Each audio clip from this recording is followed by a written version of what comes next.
దగ్గరికి బా ఇక్కడ నా పక్క చూసుకొని చెప్పు. చెప్పు.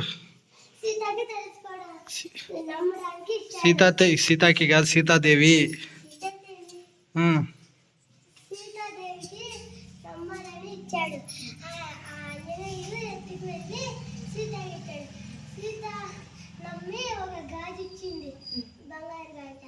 దాన్ని ఎత్తుకు వెళ్ళి అన్నయ్యుడు రాముడికి ఇచ్చాడు. రాముడు అది ఇది ఏమమ్మా రావణాసుడు ఎత్తుకు వెళ్ళడం తెచ్చుకున్నాడు.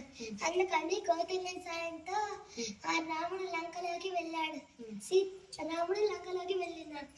రాముడు లంకలో సీత ఇది గోడలు పెద్ద పెద్ద గోడలు బంగారు కాల్చిన తర్వాత ఆంజనేయ స్వామి వచ్చిండేది తెలుసుకొని దాడి చేసి ఆంజనేయ స్వామి లంకనంతా కాల్ చేసినాడు, లంకా దహనం చేసినాడు. రండి పో.